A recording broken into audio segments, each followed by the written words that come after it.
पुंडलीक वरदे हर विठ्ठल. श्री ज्ञानदेव तुकाराम. गोपाल कृष्ण भगवान की जय. मौली ज्ञानेश्वर महाराज की जय.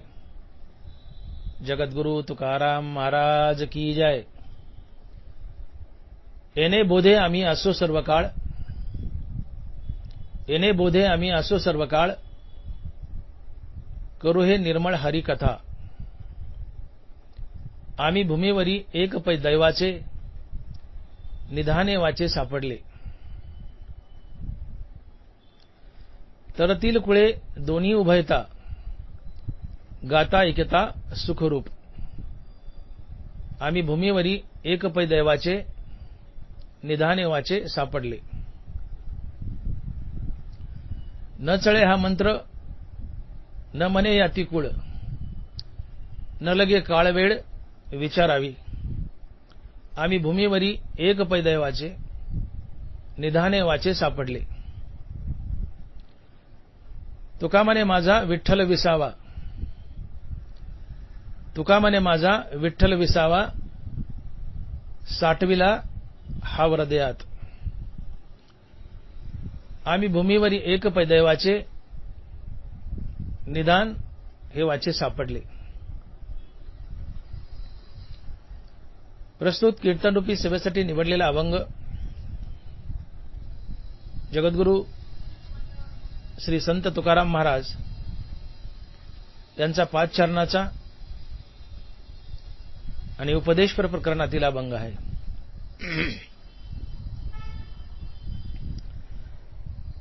तुकोबाराय म्हणतात, येणे बोधे आम्ही असो सर्व काळ.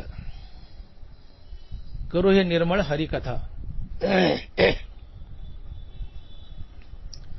येणे बोधे आम्ही असो सर्व काळ. करू हे निर्मळ हरिकथा.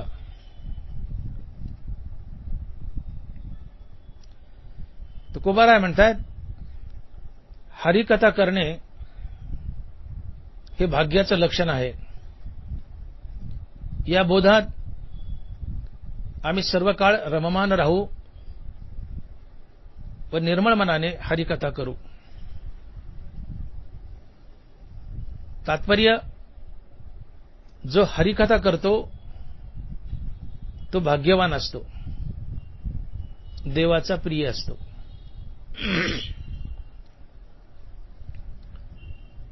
जो मनुष्य हरिकथा करतो तो भाग्यवान असतो. देवाचा प्रिय असतो.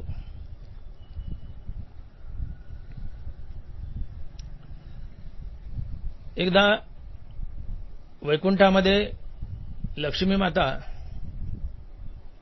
भगवंताचे अर्थात नारायणाचे चरण दाबत बसल्या होत्या.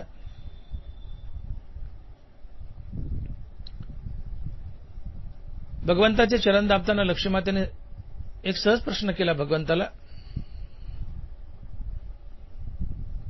लक्ष्मी माता म्हणते, भगवंता, तुमची या विश्वातील सर्वात आवडती वस्तू काय आहे? तुमच्या विश्वातील आवडती वस्तू काय आहे?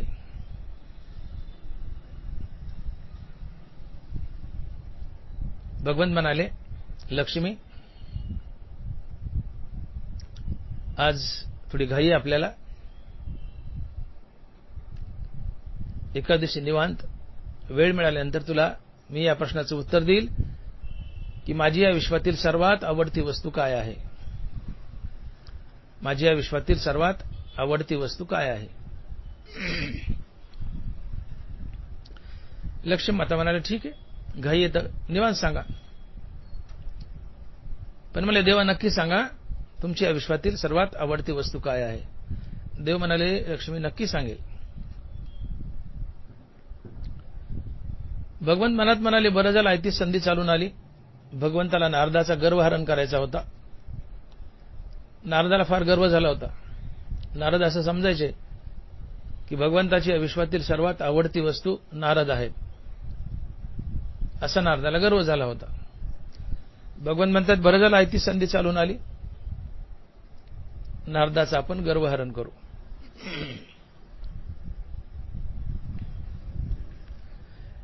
एके दिवशी नारद महर्षी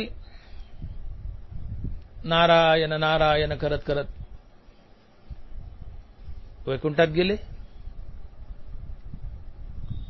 महाद्वारातून मध्ये प्रवेश करताना महाद्वारामध्ये त्यांना एक रजिस्टर ठेवलेलं दिसलं. आता नेहमीच जाणं आहे ना वैकुंठात, कधीच महाद्वारामध्ये रजिस्टर नसायचं. पण यावेळेस महाद्वारात रजिस्टर कसं काय ठेवलंय थोडं कुतूहल वाटलं नारदांना. आणि नारद गेले आणि ते रजिस्टर उघडलं. उघडून पाहतायत तर रजिस्टरमध्ये भक्तांची नावं होती.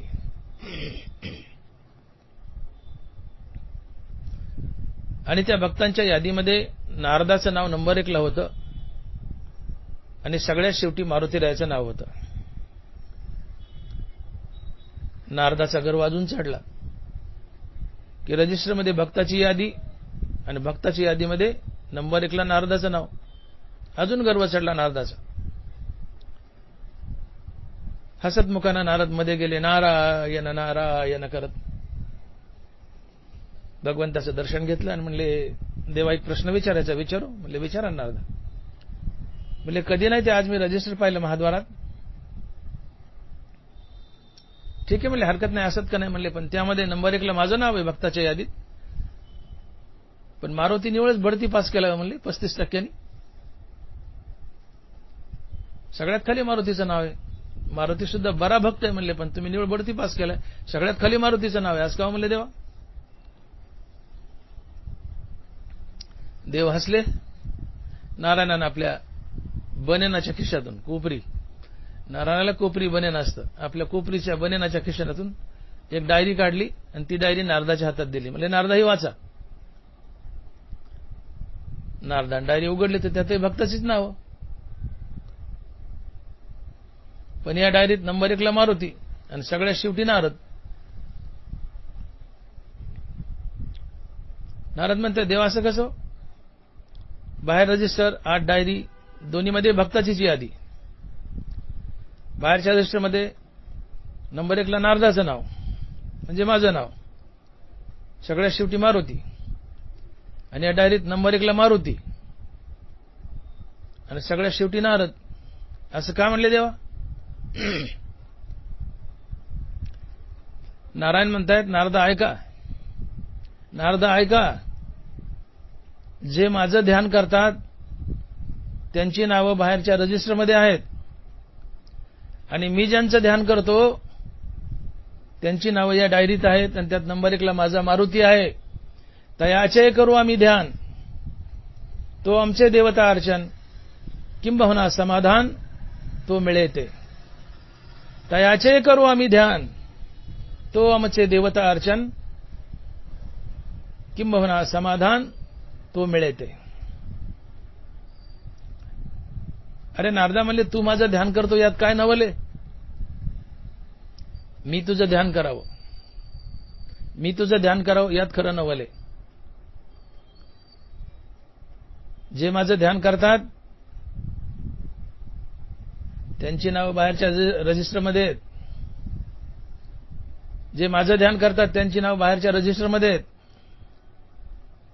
आणि मी ज्यांचं ध्यान करतो त्यांचं नाव डायरीत आहे. त्यात नंबर 1 ला माझा मारुती आहे, नंबर 1 ला माझा मारुती आहे. तयाचे आम्ही करू ध्यान, तो आमचे देवता अर्चन, किंबहुना समाधान तो मिळते. नारदा, तू माझं ध्यान करतो यात काय नवले रे? मी तुझं ध्यान करावं, मी मारुतीचं ध्यान करतो, मी मारुतीचं ध्यान करतो यात खरं नवल आहे. नारदा, तू माझं ध्यान करतो यात नवल नाही, मी मारुतीचं ध्यान करतो यात नवल आहे. नारदाचा चेहरा खरखर खरखर उतरला. नारदाच्या लक्षात आलं की देवाने आपल्याला पंक्चर केलंय, देवाने आपल्याला पंक्चर केलंय. मला जो गर्व झालता की या विश्वात देवाचा सर्वात मोठा भक्त मी आहे, देवाने म्हणले आपली हवा काढून घेतली. मी देवाचा नंबर 1 चा भक्त नाही, तर मारुती हा देवाचा नंबर 1 चा भक्त आहे. नारदाचा चेहरा उतरला, नारद निघून गेले. परंतु हा सगळा प्रकार पायावर बसलेल्या लक्ष्मी माता जवळून पाहत होत्या. पायावर बसलेल्या लक्ष्मी माता जवळून पाहत होत्या. लक्ष्मी मातेच्या पटकन लक्षात आलं की अरे अरे, ज्या अर्थी भगवंत मारुतीचं ध्यान करतायत, त्या अर्थी भगवंताची या विश्वातील सर्वात आवडती वस्तू आहे संत. नारायणाची, भगवंताची या विश्वातील सर्वात आवडती वस्तू आहे संत. मारुती संत होते. आणि मग लक्ष्मी मातेच्या पक्क ध्यानात आलं की भगवंताची या विश्वातील सर्वात आवडती वस्तू आहे संत. लक्ष्मीला आपोआप उत्तर मिळालं. लक्ष्मी माता म्हणते, देवा, संत तुमची या विश्वातील सर्वात आवडती वस्तू आहे, बरोबर आहे ना? नारायण म्हणतात, हो लक्ष्मी, बरोबर ओळखलंस. या विश्वातील माझी सर्वात आवडती वस्तू आहे संत. माझी विश्वातील सर्वात आवडती वस्तू नंबर 1 ला आहे संत. असं देवानं उत्तर दिलं. बायकाला मोठी खोटी आशा असते. बायकोला नेहमी वाटतं की माझ्या नवऱ्याची या जगातली सर्वात आवडती वस्तू मीच असावी किंवा मीच आहे. लक्ष्मीने अजूनही आशा नाही सोडली. मनातल्या मनात लक्ष्मी म्हणत राहिली, ठीक आहे देवा, संत सर्वात आवडती वस्तू आहे, नंबर 1 ला संत आहे, नंबर 2 ला तरी मी असेल ना, असं मनातल्या मनात लक्ष्मी म्हणतात. नंबर 2 ला तरी मी असेल ना. अजून आशा सोडली नाही लक्ष्मीने. लक्ष्मी माता म्हणते, देवा, नंबर 1 ला संत आहे हो, पण नंबर 2 ला कोण आहे हो? नंबर 2 ला कोण आहे हो? नारायण देव म्हणतायत, नंबर 2 ची माझी या विश्वातील सर्वात आवडती वस्तू आहे गीता ज्ञानेश्वरीचा वक्ता. गीता ज्ञानेश्वरीचा वक्ता.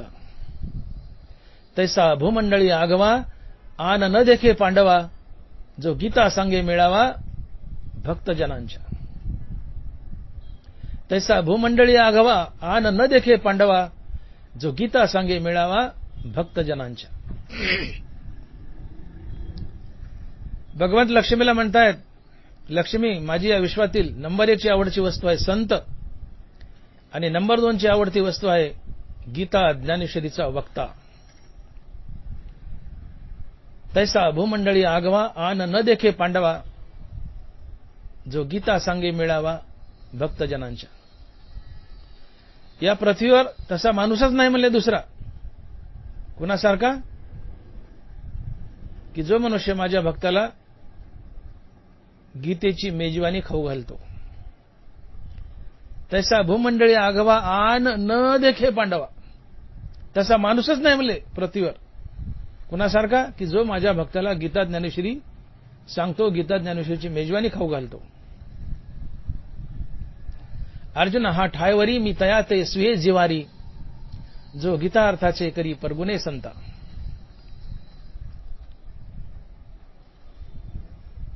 जो मनुष्य या पृथ्वीवर लोकांना गीता ज्ञानेश्वरीची मेजवानी खाऊ घालतो, अर्थात जो गीता ज्ञानेश्वरीचा वक्ता आहे, त्याला मी माझ्या हृदयात बसायला जागा देतो. तो मला प्राणप्रिय असतो. तो मला प्राणप्रिय असतो. यावरून लक्षात घ्या, गीता ज्ञानेश्वरीचा वक्ता भगवंताची विश्वातील नंबर 2 ची आवडती वस्तू आहे. नंबर 2 ची आवडती वस्तू आहे. नंबर 1 ची म्हटलं तरी चालतं. का? की गीता ज्ञानेश्वरीचा वक्ता हा संत असतोच. संत हा गीता ज्ञानेश्वरीचा वक्ता असतोच. संत हा गीता ज्ञानेश्वरीचा वक्ता असतोच. परंतु वक्ता हा संत असेल असं नाही. पण तरी आपण एक छोटा मोठा संत गृहीत धरू. नाहीतरी आपण कीर्तनकार, प्रवचनकारला छोटे मोठे संत म्हणतोच की. म्हणतोच आपण. जरी आत्मज्ञान झालं नाही तरी छोटे मोठे संत म्हणतोच आपण गीता ज्ञानेश्वरीच्या वक्त्यांना, महाराजांना.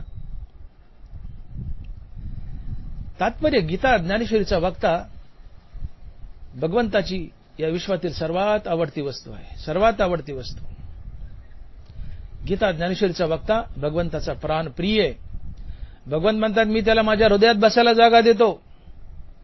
कुणाला? गीता ज्ञानेश्वरीच्या वक्त्याला. जो गीता ज्ञानेश्वरीचा वक्ता माझ्या भक्तांना गीतेची ज्ञानेश्वरीची मेजवानी खाऊ घालतो, त्याला मी माझ्या हृदयात बसायला जागा देतो. तसा पृथ्वीवर दुसरा माणूसच नसतो, तो मला प्राणप्रिय असतो. यावरून लक्षात घ्या की गीता ज्ञानेश्वरीच्या वक्त्याचं महत्व किती मोठं आहे. भगवंत बोलतायत, नरवरा लिहितायत, मग तयाचे नि पाडे पडियंते मज पुढे नाहीच गा मागे पुढे निहाळीता. मग तयाचे नि पाडे पडियंते मज पुढे नाहीच गा मागे पुढे निहाळीता. अर्जुना, गीता ज्ञानेश्वरीच्या वक्त्यासारखा मनुष्य पाठीमागे झाला नाही, पुढेही होणार नाही. इतका तो महान असतो, इतका तो मोठा असतो, तो मला प्राणप्रिय असतो. तात्पर्य, संत आणि गीता ज्ञानेश्वरीचा वक्ता हे भगवंताची या विश्वातील सर्वात प्रिय वस्तू आहे. हे सगळे लक्ष्मी माता ऐकतायत, तरी लक्ष्मी मातेने अजून आशा सोडली नाही. म्हणले देवा ठीक आहे, नंबर 1 ला संत आहे, नंबर 2 ला गीता ज्ञानेश्वरीचा वक्ता आहे. म्हणले देवा नंबर 3 ला कोण आहे ते तरी सांगा. म्हणले आता लक्ष्मी नंबर 3 ला तू नाहीस. लक्ष्मी आता नंबर 3 ला तू आहेस. तात्पर्य, भगवंताला लक्ष्मी मातेपेक्षाही जास्त प्रिय कोण आहे? तर संत आणि गीता ज्ञानेश्वरीचा वक्ता.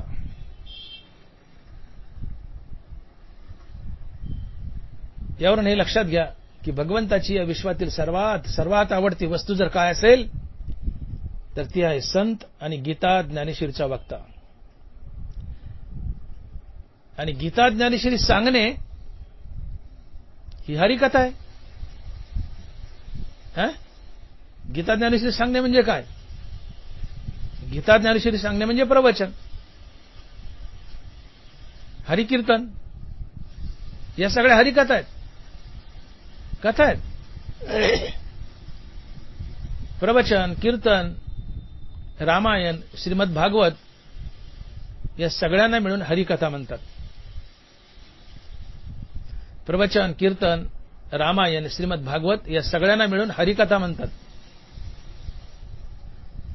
आणि गीता ज्ञानेश्वरीचा वक्ता भगवंताला प्राणप्रिय आहे, याचा अर्थ हरिकथा सांगणारा मनुष्यच भगवंताला प्राणप्रिय आहे. लक्षात येते का? प्रवचन, कीर्तन, रामायण, श्रीमद भागवत या हरिकथा आहेत. आणि अशा हरिकथा सांगणारा वक्ता भगवंताला प्राणप्रिय.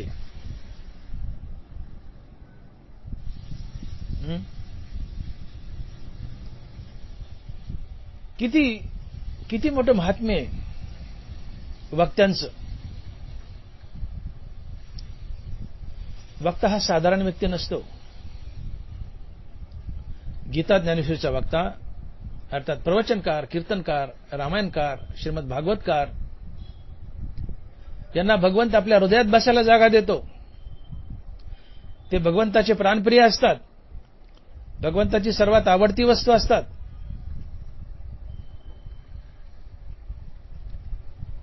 इतकं मोठं महात्म्य या कथाकारांचं आहे, या कथाकारांचं आहे. हे कथाकार भगवंताला प्राणप्रिय आहेत.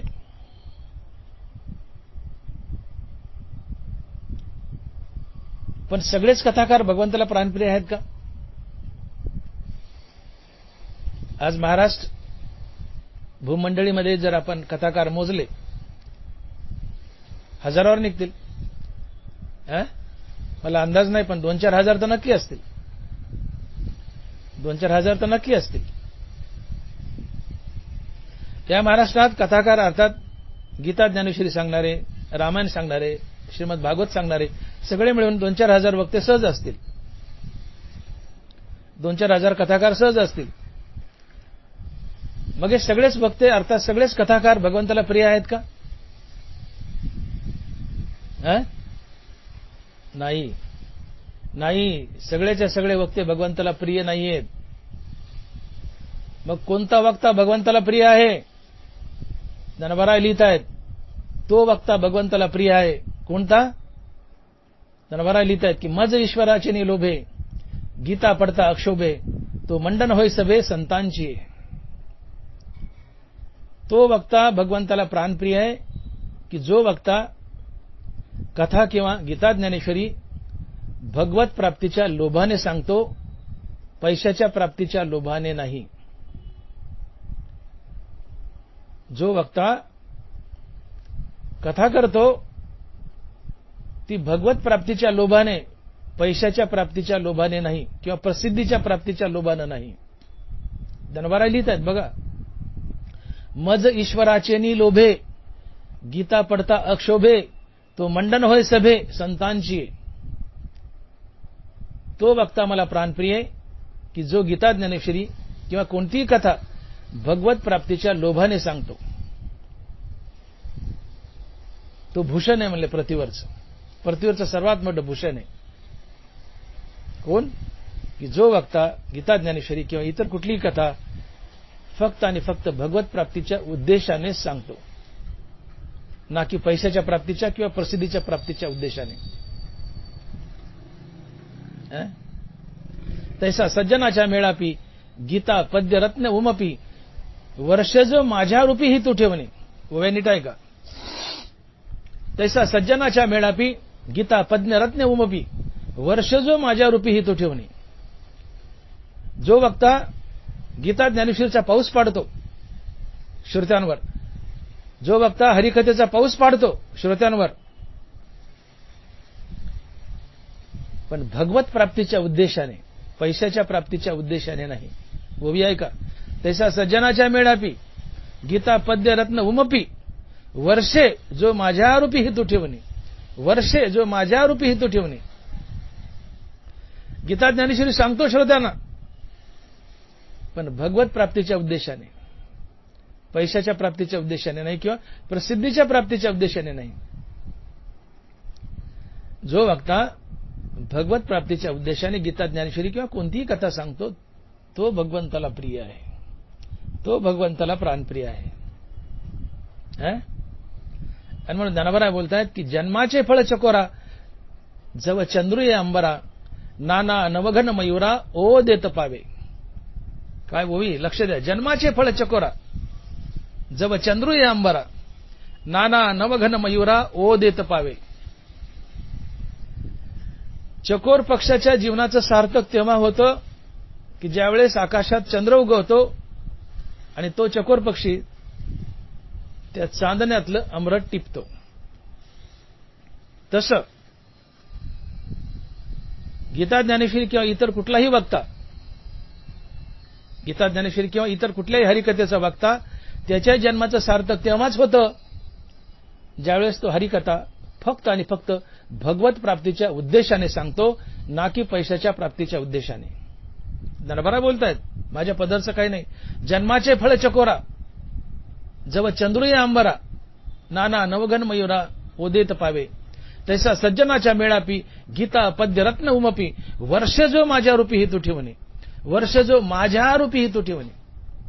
मला देव भेटावा, मला भगवंताची प्राप्ती व्हावी, या उद्देशानं जो गीता ज्ञानेश्वरी सांगतो किंवा हरिकथा करतो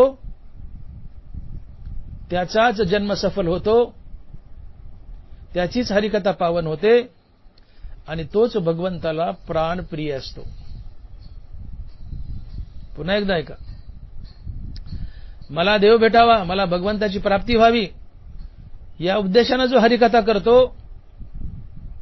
फक्त त्याचा जन्म सफल होतो, त्याचीच हरिकथा पावन होते आणि तोच भगवंताचा प्राणप्रिय असतो,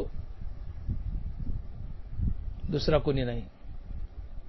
आणि जो पैशाच्या प्राप्तीच्या उद्देशाने हरिकथा करतो तो भगवंतापासून कोसो दूर असतो. त्याला भगवंताचं नखही पाहायला मिळत नाही. आणि म्हणून आम्ही परमार्थ करतोय. आमचा परमार्थ सफल व्हावा, आम्हाला देव भेटावा, ही जर भावना मनात असेल तर प्रवचन, कीर्तन, रामायण, श्रीमद भागवत पैशाच्या प्राप्तीच्या उद्देशाने करू नका. भगवत प्राप्तीच्या उद्देशाने करा. हरिकथा जर भगवत प्राप्तीच्या उद्देशाने केली तर फायदा काय होतो? ज्ञानवाराय लिहितात, तैसी भक्ता गीतेसी भेटी करी जो आदरेसी, तो देहापाठी मजसी एकची होय. तैसी भक्ता गीतेसी भेटी करी जो आदरेसी, तो देहापाठी मजसी एकची होय. तात्पर्य, जो वक्ता हरिकथा भगवत प्राप्तीच्या उद्देशाने करतो तो वक्ता मरण पावला की तो मुक्त होतो. म्हणून ज्ञानोबा लिहितात की तैसी भक्ता गीतेसी भेटी करी जो आदरेसी, तो देहापाठी मजसी एकची होय. पुढे ज्ञानोबा लिहितात, ऐशा भक्तालयी चोखटी, गीता रत्नेश्वर हा प्रतिष्ठी, मग माझी या सवनसाठी तो कसी जगी. अर्थात जो वक्ता माझ्या चोखट भक्तांना गीता ज्ञानेश्वरीची मेजवानी निस्वार्थ भावनेने खाऊ घालतो, तो जिवंतपणीच भगवंताच्या बरोबरीला उतरतो. म्हणूनच ज्ञानोबा लिहितात, ऐशा भक्तालयी चोखटी, गीता रत्नेश्वर हा प्रतिष्ठी, मग माझी या सवनसाठी तो कसी जगी. तात्पर्य, जो वक्ता पैशाच्या प्राप्तीच्या उद्देशाने नाही तर भगवत प्राप्तीच्या उद्देशाने गीता ज्ञानेश्वरी सांगतो, तो जिवंतपणीच भगवंताच्या बरोबरीला उतरतो व मेल्यावर मुक्त होतो. हा गीतेच्या वक्त्याचा महिमा आहे.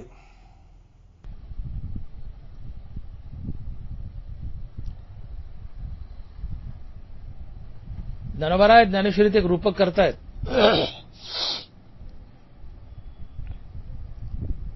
की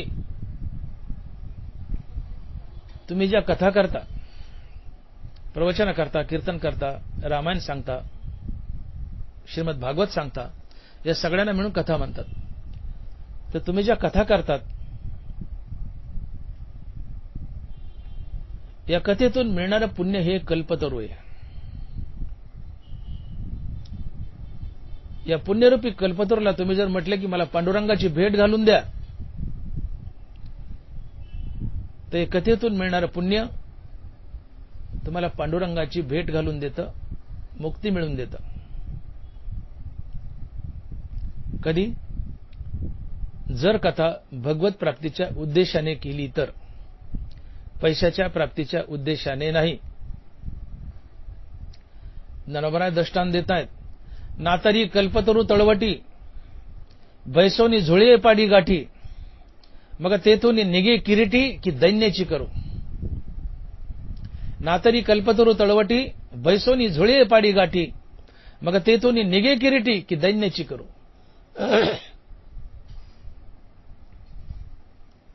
एक भिकारी आहे, दुपारची वेळ आहे, ऊन झाले, भीक मागायला निघालाय. ऊन झाले, थोडं ऊन टाळा म्हणून एका झाडाखाली बसलाय. पण ज्या झाडाखाली बसलाय ते झाड आहे कल्पतरूचं, आंब्याचं बाबळीचं नाही, ते झाड आहे कल्पतरूचं. पण ते झाड कल्पतरूचं आहे हे भिकाऱ्याला माहित नाही. भिकारी कल्पतरूच्या झाडाखाली बसलाय ऊन उतरूस तर, फाटकी झोळी काढली, त्या फाटक्या झोळीला गाठी मारल्या, ऊन उतरल्यावर झाडाखालून पुढे निघाला आणि भीक मागायला गेला. काय झालं असेल? भिकाऱ्याला कल्पतरू कळाला नाही, भिकाऱ्याला कल्पतरू कळाला असता तर भिकाऱ्याने कल्पतरू कोण श्रीमंती मागून घेतली असती, आपलं दैन्य दूर केलं असतं. पण भिकाऱ्याला कल्पतरू कळाला नाही. भिकारी कल्पतरू खाली बसलाय, जोडीला गाठी मारल्या आणि पुढा भीक मागायला निघाला. भिकारी पुन्हा गरिबीच्या दारिद्र्यात अडकला. तसं कथा कीर्तन करून जे पुण्य मिळतंय ते कल्पतरू आहे. त्या पुण्यरूपी कल्पतरूला तुम्ही म्हणाव, हे पुण्य आम्हाला पांडुरंगाची भेट घालून दे. हे पुण्य तुम्हाला पांडुरंगाची भेट घालून देतं. पण कथा कीर्तन करून 10-5 हजारासाठी आम्ही संधी दवडतो.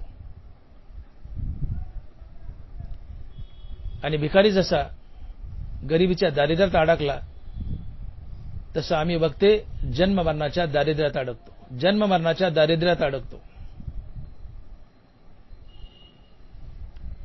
नरभराई लिहित आहेत, शतक्रते यजिजे माते आणि इप्सिताती स्वर्ग सुखाते. आता हे पुण्य की निवृत्ते पापची नव्हे. शतक्रते यजिजे माते आणि इप्सिताती स्वर्ग सुखाते. आता हे पुण्य की निवृत्ते पापाची नव्हे. तसं मी म्हणतो, कीर्तने प्रवचने यजिजे माते आणि इप्सिताती 10,000 रुपये ते. आता पुण्य की निवृत्ते हे पापाची नव्हे. पुण्य की निवृत्ते पापाची नव्हे. पापच आहे. देवाच्या नावाने यज्ञ करायचा, देवाच्या नावानं पुण्य मिळवायचं आणि देवाची प्राप्ती सोडून स्वर्गाची प्राप्ती मागायची त्या पुण्याकडे, हे सरळ पाप आहे. देवाच्या नावाने यज्ञ करायचा, देवाच्या नावाने पुण्य करायचं, या पुण्याने देव मागायचा तर स्वर्ग मागतात. दानबारा म्हणतात ते पाप आहे. देवाच्या नावाने कीर्तन करायचं, देवाच्या नावाने प्रवचन करायचं, देवाच्या नावानं रामायण करायचं, देवाच्या नावानं श्रीमद भागवत सांगायचं आणि यातून मिळणारं पुण्य त्या पुण्याने देव मागायचा नाही. कथा केल्यावर 10,000 रुपये मागायचे. ननबरा म्हणतात हे पाप आहे. हेही पापच आहे. स्वर्गा पुण्यात्मक पापे येईजे आणि पापात्मक पापे नरका जाईजे. जेने माते पाविजे ते हे शुद्ध पुण्य. हे पापच आहे, तर त्याला गोंडच नाव दिलंय ज्ञानोबरांनी, पुण्यात्मक पाप. पुण्यात्मक पाप. देवाच्या नावानं कथा केली, देवाच्या नावानं पुण्य मिळवलं, त्या पुण्यानी देव मागावा, पैसे मागू नयेत. पण या पुण्यानी आम्ही पैसे मागतो, हे पुण्यात्मक पाप आहे. हे पुण्यात्मक पाप स्वर्गाला नेतं. पुण्यात्मक पाप स्वर्गाला नेतं, पापात्मक पाप नरकाला नेतं. भोग दोन्हीचा द्यावा लागतो, पुन्हा मृत्यू लोकात येऊन पडावं लागतं, किडामुंगी व्हावं लागतं. तया पुण्याची पावटी सरे, सभेची इंद्रपणाची उटी उतरे आणि येऊ लागती माघारे मृत्यू लोक. तुम्ही कथा केली, देवाच्या नावानं कथा केली, पुण्य मिळवलंय, या पुण्याने तुम्ही देव मागावा. त्या पुण्याने देव मागण्याच्या ऐवजी तुम्ही पैसे मागता, 10-20 हजार रुपये मागता. हे पुण्यात्मक पाप आहे की जे तुम्हाला स्वर्गाला नेतं आणि भोगून झाल्यानंतर पुन्हा जन्म मृत्यूच्या फेऱ्यात अडकावं लागतं, मृत्यू लोकात येऊन किडामुंगी बनावं लागतं. आणि मग दानबारा सरळ बोलतायत की कीर्तने प्रवचने. दानबारा असं नाही बोलत. दानबारा बोलतात शतक्रते जे जे माते आणि इप्सिता ती स्वर्ग सुखाते. आता पुण्य की निवृत्ते पापाची नव्हे. तसं मी म्हणतो, कीर्तने प्रवचने यजी जे माते आणि इप्सिता ती 10,000 रुपये ते. आता पुण्य की निवृत्ते पापाची नव्हे. देवाच्या नावाने कीर्तन करायचं, देवाच्या नावाने हरिकथा करायची, देवाच्या नावानं पुण्य मिळवायचं आणि या पुण्याने देवाची प्राप्ती मागायची नाही. तर स्वर्गाची प्राप्ती मागायची किंवा पैशाची प्राप्ती मागायची, हे पुण्यात्मक पाप आहे. आणि मग ज्ञानोबा म्हणतात की तुम्ही कीर्तन केल्यानंतर, प्रवचन केल्यानंतर हे कल्पतरू आहे. कीर्तनातून जे पुण्य मिळते ते कल्पतरू आहे. कल्पतरूला तुम्ही काही मागा, कल्पतरू तुम्हाला मिळवून देतो. तसं कीर्तनातून जे पुण्य मिळाले हे कल्पतरू आहे. या पुण्यरूपी कल्पतरूलाही तुम्ही काही मागा, साक्षात देव मागा, तुम्हाला देव मिळेल. पण भिकारी जसा कल्पतरीखाली बसतो त्याला कल्पतरू कळत नाही. कल्पतरू खाली बसून झोडीला गाठी मारतो, पुढे निघतो आणि भीक मागतो आणि गरिबीच्या दारिद्र्यात पुन्हा अडकतो. तसं आम्ही कथा कीर्तन करतो, त्यातून पुण्य मिळवतो. कथा कीर्तनातून मिळालेलं पुण्य हा एक कल्पतरू आहे. त्या कल्पतरूला देव मागावा, त्या कल्पतरू रूपी पुण्याला देव मागावा. तर आम्ही देव न मागता पैसे मागतो, 10,000-20,000 रुपये मागतो. त्या भिकाऱ्यासारखं आम्ही चुकतो आणि आम्ही पुन्हा जन्ममरणाच्या फेऱ्यात अडकतो. भिकारी दारिद्र्यात अडकला, आम्ही जन्ममरणाच्या फेऱ्यात अडकतो. आणि म्हणून आम्हाला परमार्थात शहाणं होण्याची गरज आहे. कथाकार, कीर्तनकार, प्रवचनकार हे साधे नाही आहेत. कथाकार, कीर्तनकार, प्रवचनकार हे भगवंताची विश्वातील सर्वात प्रिय वस्तू आहे. देवाला या जगात सर्वात प्रिय काय असेल तर तो आहे कीर्तनकार, प्रवचनकार, रामायणकार, भागवतकार. हे कथाकार आहेत. भगवंताला कथा प्रिय आहे, भगवंताला कथाकारही प्रिय आहे. आणि किती प्रिय आहे तर कथाकार भगवंताची विश्वातील सर्वात प्रिय वस्तू आहे. तर कधी जर कथाकारांना कथा भगवत प्राप्तीच्या उद्देशानं केली तर. परंतु कथाकारांना कथा जर पैशाच्या उद्देशाने केली तर कथाकार भगवंताला प्रिय नाही. कथाकार भगवंताला प्रिय नाही. आणि म्हणून तुम्ही निष्काम भावनेने कथा केली, पैशावर डोळा न ठेवता जर कथा केली तर तुम्ही भगवंताचे सर्वात प्रिय आहात. भगवंत तुम्हाला हृदयात बसायला जागा देतो, भगवंत तुम्हाला मुक्ती देतो. परंतु पैशावर डोळा ठेवून जर कथा केली तर तुम्ही दारात आलेला मोक्ष हाकलून देता आणि पुन्हा जन्ममरणाच्या दारिद्र्यात अडकता.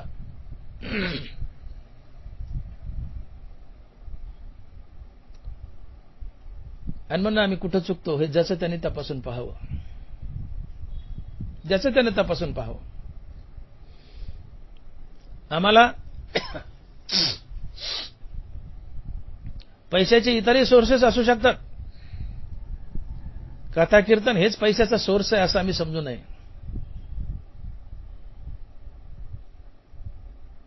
इतरही आम्हाला जोड व्यवसाय असू शकतात. शेती असू शकते, कुणाला नोकरी असू शकते. कीर्तनाच्याच पैशावर जगावं किंवा मोठं व्हावं ही भावना नसावी. ठीक आहे, काळ बदललाय. मी आधुनिक विचाराचाच माणूस आहे. तुकोबाराच्या काळात तुकोबारा फार फार तर मोठे पंचक्रोशीत जात असतील, 10-5 त्यावेळेस कोस होते, किलोमीटर नव्हते. 1-2-4 कोस जात असतील. मोठे घोड्यावर जातील, बैलगाडीत जातील, जवळ असलं पायी जात असतील. आता बघता 100 किलोमीटर, 200, 300, 400 किलोमीटर धावतोय. तो बैलगाडीत, घोड्यावर किंवा पायी तर जाऊ शकत नाही. त्याला किमान बसने जावं लागेल किंवा स्वतःची गाडी लागेल ना, मान्य आहे. पण थोडंसं कॉम्प्रोमाइज करून तुकोबाने तर चक्कच लिहिलंय. तुकोबाने चक्क लिहिलंय की जे तर कीर्तन करावे ते अन्न न सेवावे. बुका लावू नये भाळा, माळ घालू नये गळा. तट्टा वृषभासी दाना, तृण मागू नये जना. तुका म्हणे द्रव्य घेती देती तेही नरका जाती. घेणारा आणि देणारा दोन्ही नरकाला जातात. कथा करून पैसे घेणारा आणि देणारा दोघे नरकाला जातात.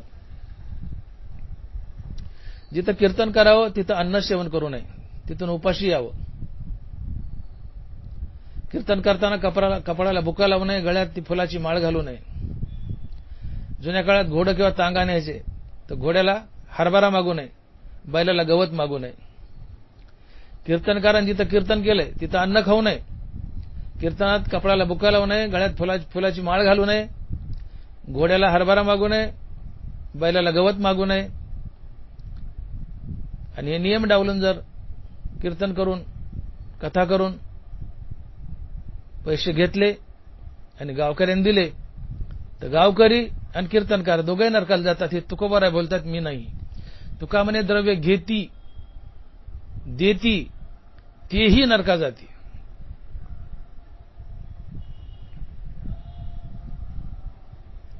तुकोबाराय इथपर्यंत बोलले, पुण्य विक्रा ते मातेचे गमन, भाडी ऐशी धन विटाळतो. पुण्य विक्रा ते मातेचे गमन, भाडी ऐसे धन विटाळतो. पुण्य विक्रा म्हणजे कीर्तनाचा विक्रा. पुण्य कीर्तनातूनच मिळतं, हरिकथेतूनच मिळतं. हरिकथा करून अर्थात पुण्य विकून, थोडक्यात हरिकथा विकून किंवा हरिकथेचे पैसे जो घेतो ते मातेशी गेलेलं गमन आहे.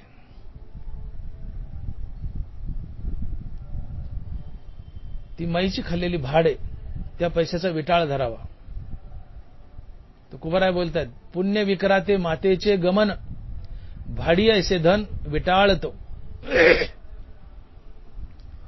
पुण्य विकतो, कथा विकतो, आईशी गमन केल्याचं पाप लागतं. ती आईची भाड खाल्ल्यासारखं होतं. त्या धनाचा विटाळ धरावा. कन्या गौ कथेचा विक्रा, चांडाळ तो खरा तया नावे. जो मुलगी विकतो अर्थात मुलीचा हुंडा घेतो, जो गाय विकतो आणि जो कथा विकतो तो चांडाळ आहे म्हटले. गाय दावणीला मरू द्यावी, मुलीचा हुंडा घेऊ नये आणि कथेचाही हुंडा घेऊ नये, म्हणजे कथा करून पैसे घेऊ नयेत. आणि जो मुलीचा हुंडा घेतो अर्थात मुलीचे पैसे घेतो, कथेचे पैसे घेतो तो चांडाळ आहे. जो गाय विकतो तोही चांडाळ आहे. गाय दावणीला मरू द्यावी पण विकू नये कुणाला. कन्या गो करी कथेचा विक्रा, चांडाळ तो खरा तया नावे. कथा करून या द्रव्य देती घेती तया अधोगती नरकवास. या सगळ्या प्रमाणातून तुकोबारांनी एकच बजावलंय की कथेचा विक्रय करू नका, कथेचा सौदा करू नका. पुण्य विक्रा म्हटले. एखादी वस्तू बाजारात जर विकायला आणली तिथं सौदा असतो. काय बी विकायला आणले, एखादी मोटरसायकल आहे सेकंड हँड, विकणारा म्हणतो 25,000, घेणारा म्हणतो 20,000. घासघीस, मग तो 24वर येतो, हा 21वर जातो, 22-23वर कॉम्प्रोमाइज होतो, मोटरसायकल विकल्या जाते. हा काय झाला? सौदा झाला. ही विक्री झाली, सौदा झाला, घासघीस झाली. तुकोबाराय म्हणतात कथा विकू नका, कथेचा सौदा करू नका. तसं आम्ही कथा कीर्तन करताना सौदा करू नये. लोक विचारतात की कीर्तन केलं तुम्ही किती पैसे घेता? आम्ही सांगतो 11,000, 21,000, 51,000. हा विक्रय, हा सौदा आहे. कथा कीर्तन करून तर पैसा घेऊच नाही. पण मधला एक मार्ग कथेचा सौदा करू नये. समोरच्याने विचारलं कीर्तन केलं किती पैसे घेता? त्याला सरळ म्हणा, बाबा तुला काय द्यायची दे, काय द्यायची दे. त्यांनी जरी विचारलं तुम्ही किती घेता, तुला काय द्यायचं दे म्हणा. आणि तो देईल ते घ्यावं, पाकिट उघडून बघू नये, आणावं पाकिट आणि ते पैसे न मोजता आपल्या घरच्या गल्ल्यात टाकून द्यावेत. त्याचं सुखही नाही दुःखही नाही. किती दिले काय दिले आपल्याला काहीच माहीत नसावं. आंधळ्याने ते आपल्या घरातल्या पैशात टाकून द्यावेत. का? ठीक आहे, वक्त्याला 200-300 किलोमीटर धावायचे, गाडी विकत घ्यायची, ड्रायव्हर आहे, मेंटेनन्स आहे, रात्रंदिवस धावतोय, तो रोज एक गाव करतोय. फुकटच कीर्तन करील तर खाईल काय? उपाशी मरेल का? बायका पोराला कसा पोसेल? अडचणीच साऱ्या. फुकट कीर्तन करा म्हणलं तर परमार्थ बंद पडेल. परमार्थ बंद पडला तर जगाला मार्गदर्शन कोण करेल? एवढी कीर्तन होऊनही लोक सुधरत नाही, तर कीर्तन बंद पडल्यावर माणसं उतू येतील म्हणून परमार्थाची गरज आहे. म्हणून आम्ही परमार्थ करणाऱ्या महाराज लोकांनी पुण्याची विक्री करू नये, पुण्याचा सौदा करू नये. अर्थात कथेची विक्री करू नये, कथेचा सौदा करू नये. काय देतील ते घ्यावं, खिशात टाकावं, पाकिट उघडू नये, मोजू नये, घराच्या पैशाने देऊन टाकावं. किती पैसे दिले आपल्याला काहीच माहीत नसावं. मला वाटतं ही कथेची विक्री टळेल, सौदा टळेल. तुकोबाराय म्हणतात पुण्य विक्रा. विक्रीमध्ये सौदा आला. त्याने म्हणा किती घेता? आपण म्हणतो एवढे. हा सौदा आहे, ही विक्री सौदा टाळावा. भले त्यांनी विचारलं तुमचं मानधन काय द्यायचं दे म्हणा. ब्लाइंडली घ्यावं, खिशात ठेवावं, घरी आपल्या पाकिट न उघडता आपल्या गल्ल्यात टाकून द्यावं, पैसे न मोजता आपल्या गल्ल्यात टाकून द्यावं. त्यात थोडीफार शिथिलता आहे. हे सुद्धा तुकोबारायला मान्य नाहीये. पण आपण एक कॉम्प्रोमाइज करून तुकोबारायाची माफी मागून कॉम्प्रोमाइज करून मधला मार्ग शोधू शकतो. अन्यथा तुकोबारायला हे बी मान्य नाही. तुकोबाराय म्हणतात कीर्तन प्रवचन करून पैसा घेऊच नका. घेतला तर घेणारा सरळ नरकाला जातो. कीर्तन प्रवचन विकणं म्हणजे मातेशी गमन आहे. आईची भाड खाल्ल्यासारखी. त्या पैसा विटाळ धरा म्हणतात. पुण्य विकरा ते मातेचे गमन, भाडी ऐसे धन विटाळतो. आणि म्हणून कथेवर मोठं होण्याचा प्रयत्न करू नये. कथा ही श्रीमंत होण्याचं साधन नाहीये. कथा ही भगवंताशी जोडण्याचं साधन आहे. कथा ही कल्पतरू आहे. कल्पतरूला तुम्ही काही मागा, कल्पतरू तुम्हाला देतो. तसं कथा करून मिळणारं पुण्य हे कल्पतरू आहे. या पुण्याला तुम्ही काही मागा, ते पुण्य तुम्हाला देवही देतं. पण भिकारी चुकला, कल्पतरी खाली बसलाय, त्याला कल्पतरू कळाला नाही. कल्पतरूच्या खाली बसून जोडीला गाठी मारल्या, ऊन उतरलं, पुढे निघाला आणि भीक मागायला निघाला. पुन्हा गरिबीत अडकला. आम्ही कथा करून पुण्य मिळवतो, हा एक कल्पतरू आहे. या पुण्यरूपी कल्पतरूला आम्ही देव मागावा, पण आम्ही पैसे मागतो. आणि त्या भिकाऱ्यासारखं पुन्हा जन्म मरणाच्या दारिद्र्यात अडकतो आणि दारात आल्याला मोक्ष हाकलून देतो. हे दुर्भाग्य. आणि म्हणून आम्ही कथा करताना कथा म्हणजे किती कीर्तन प्रवचन रामायण श्रीमद भागवत सगळं चालत. आम्ही कथा करताना कथेची विक्री करू नये, कथेचा सौदा करू नये. एक प्रसाद म्हणून कथा केली प्रसाद. शिरा खातो, नारळ खातो ना आपण, तसा प्रसाद समजून समोरच्याला काय द्यायचं दे म्हणा, खिशात टाकावं, पाकिट उघडू नये, घरी आपल्या गल्ल्यात टाकून द्यावं. थोडीफार तुकोबारायांची आड घातली आहे, त्यात थोडीफार शिथिलता येईल. असो, विषय जास्तच लांबला. कोणाला टोचला तर मला माफ करा. माझ्या पदरचं काही नाहीये. तुकोबाराय बोलले ते मी बोलतोय. कोणाला टोचलं तर मला माफ करा.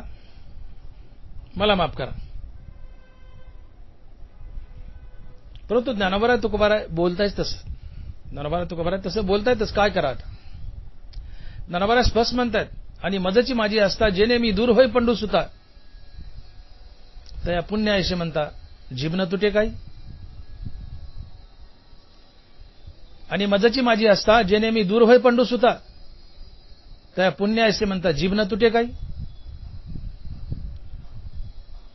देवाच्या नावाने यज्ञ करायचा, देवाच्या नावाने कीर्तन प्रवचन करायचं, देवाच्या नावाने कथा करायची, देवाच्या नावानं पुण्य मिळवायचं. या पुण्याने देव मागायचा, तर या पुण्याने देव मागायचा नाही, स्वर्ग मागायचा किंवा पैसे मागायचे. ज्ञानोबा म्हणतात हे अशुद्ध पुण्य आहे. देवाच्या नावाने कथा करून पुण्य मिळवलं तर त्यांनी देवच मागावा, तर ते शुद्ध पुण्य आहे, तर ते शुद्ध पुण्य आहे. पण देवाच्या नावाने कथा करून पुण्य मिळवलं आणि या कथेला पैसा किंवा स्वर्ग मागितला तर ते अशुद्ध पुण्य आहे, ते पुण्यात्मक पाप आहे. आणि याला कुणी पुण्य म्हणेल तर त्याची जीभ झडून पडेल म्हणले, त्याची जीभ झडून पडेल. आणि मजची माझी असता जेणे मी दूर होई पंडू सुता, त्या पुण्याशी म्हणतात जीवन झडे काही, त्या पुण्याशी म्हणतात जीवन तुटे काही. देवाच्या नावानं कथा केली, देवाच्या नावानं पुण्य मिळवले, आणि या पुण्याने जर पैसा मागितला, या पुण्याने देव मागावा, पण या पुण्याने देव मागावा, पण या पुण्याने जर पैसा मागितला आणि याला जर कोणी पुण्य म्हणलं तर त्याची जीभ तुटून पडेल म्हणले, जीभ तुटून पडेल. आणि म्हणून जया माझी नारायण ते हे शुद्ध पुण्य. तुकोबार आहे, जया माझी नारायण ते हे शुद्ध पुण्य. देवाच्या नावानं कथेनं जर पुण्य मिळवलं तर त्या पुण्याने देवच मागावा, तर ते शुद्ध पुण्य. जया माझी नारायण ते हे शुद्ध पुण्य. देवाच्या नावानं पुण्य कमवलंय, कथेने पुण्य कमवलं तर त्या पुण्याला देवच मागावा, तर ते शुद्ध पुण्य. पण देवाच्या नावानं कथा केली, कथा करून पुण्य मिळवले, देवाच्या नावानं मिळवले, आणि या पुण्याला जर पैसा मागितला किंवा स्वर्ग मागितला ते पुण्यात्मक पाप आहे. याला कोणी पुण्य मिळेल तर त्याची जीभ तुटून पडेल म्हणले, त्याची जीभ झडल. आणि मजची माझी असता जेणे मी दूर होई पंडू सुता, तर या पुण्य असे म्हणतात जीभ न झडे काही, जीभ न तुटे काही. आणि म्हणून अशा कठोर शब्दात ज्ञानोबा तुकोबार यांनी लिहिलं की हरिकथा विकू नका, हरिकथा विकू नका. हरिकथा विकली तर हे पापच आहे, पण त्याला गोंडच नाव दिलंय पुण्यात्मक पाप. वरून पॉलिश केली त्या पापाला फक्त, पण ते पापच आहे. कथा विकली देव दोरावेल, ही कथा तुम्हाला स्वर्गाला नेईल, हे पुण्यात्मक पाप आहे. स्वर्गा पुण्यात्मक पापा येईजे. कथा केली तिचे पैसे घेतले, हे पुण्यात्मक पाप आहे. हे पुण्य पण पुण्यात्मक पाप आहे, हे स्वर्गाला नेईल. स्वर्ग बोलून भोगून झाला पुन्हा मृत्यू लोकात येऊन किडामुंगी बनावं लागेल, तुमचा देव दोरावेल. आणि मग कथा करून जर देव दोरावत असेल, काही दिवस स्वर्ग बघून पुन्हा किडामुंगीच बनावं लागत असेल जमिनीवर येऊन, तर आमच्या परमार्थाचा काय अर्थ झाला? परमार्थच कशा करता करायचा? आम्ही परमार्थ करतोय ते देवाच्या प्राप्तीसाठी. आणि नुसते हरिकथेवर तुम्ही देव बनू शकता, तुम्ही मुक्ती मिळू शकता, हा ज्ञानोबारायचा शब्द आहे. कीर्तनकार, प्रवचनकार, भागवतकार, रामायणकार हे सगळे कथाकार आहेत. नुसत्या या कथेच्या जीवावर तुम्ही देव बनू शकता, मुक्ती मिळू शकता, हा देवाचा शब्द आहे. ज्ञानोबा लिहितात तैसा भूमंडळी आगवा आन न देखे पांडवा, जो गीता सांगे मिळावा भक्तजनांच्या. अर्जुना हा ठायवरी मी तया ते सुये जिवारी, जो गीतार्थाचे करी परगुने संत. जो माझ्या भक्ताला हरिकथा सांगतो त्याला मी माझ्या हृदयात बसायला जागा देतो. त्याच्यासारखा पृथ्वीवर दुसरा माणूस नसतो. तात्पर्य कथेचा वक्ता हा भगवंताचा प्राणप्रिय आहे. भगवंताची विश्वातील सर्वात प्रिय वस्तू आहे संत आणि हरिकथेचा वक्ता. भगवंत तुम्हाला हृदयात बसायला जागा देतात. हरिकथेच्या बळावर तुम्ही मुक्ती मिळू शकता. ज्या मुक्तीसाठी परमार्थ करतायत तर या नुसत्या हरिकथेने तुम्ही मुक्ती मिळू शकता, हा देवाचा शब्द आहे. आणि मग हरिकथा करून जर पैसे घेतले आणि ते जर पुण्यात्मक पाप असेल, स्वर्ग मिळेल पण भोगून झाले पुन्हा खाली यावं लागेल, मृत्यू लोकात किडामुंगी बनावं लागेल. आमच्या परमार्थाचा काय अर्थ झाला? आमचा परमार्थ सफल झाला की असफल? आणि म्हणून आम्हाला कथाकारांना शहाणा होण्याची गरज आहे. मी पुन्हा बोलतो, कुणाला टोचलं असेल, लागलं असेल जिवारी, तर माझं काही नाही. नरोबा तुकोबारायचं आपल्या पुढे मांडले, क्षमा असावी, मी पुढे चालतो. कथा ही महान आहे. कथा ही भगवंताला प्राणप्रिय आहे आणि कथाकारही भगवंताला प्राणप्रिय आहे. कोणत्याही कथेमध्ये ना की फक्त कीर्तनातच. कोणत्याही कथेमध्ये देव काठी घेऊन उभा असतो. प्रवचन, कीर्तन, रामायण, श्रीमद भागवत या चारही कथेमध्ये देव काठी घेऊन उभा असतो. फक्त कीर्तनातच आहे असं नाहीये. आपला समज आहे कीर्तनात देव उभा असतो. देव कीर्तनात उभा असतो असं म्हणण्यापेक्षा देव आपल्या नावापाशी उभा असतो. माझे भक्त गाती जिथे नारदा, मी उभा तिथे. जिथं त्याचं जय जय रामकृष्ण हरी भजन चाललंय, मग ते कीर्तन असो, प्रवचन असो, रामायण असो, महाभारत असो, आता श्रीमद भागवत असो, काही असो, जिथं त्याचं नामस्मरण चालू आहे तिथं देव काठी घेऊन उभा आहे. कीर्तनात तर असतोच, पण सगळ्याच कथेत असतो. देवा कीर्तनाची आवड मोठी, एका जनार्दनी पडली मिठी. ठीक आहे, विशेषतः देवाला कीर्तन आवडत असेल, पण देवाला बाकीच्याही कथा आवडतात. जिथं देवाचं गुणगान, देवाचं नामस्मरण आहे, मग ती कोणती कथा असो, देव तिथं उभा असतो. देवाला कथा प्रिय, देवाला कथाकार प्रिय आहे. आणि कथाकार किती प्रिय आहे? तर कथाकार भगवंताची या विश्वातील सर्वात प्रिय वस्तू आहे. संत आणि कथाकार भगवंताच्या विश्वातील सर्वात प्रिय आहेत. लक्ष्मी नंबर 3 ला ठेवली देवानी, तुम्हाला नंबर 2 ला, नंबर 1 ला घेतलंय. इतकं महान केलंय.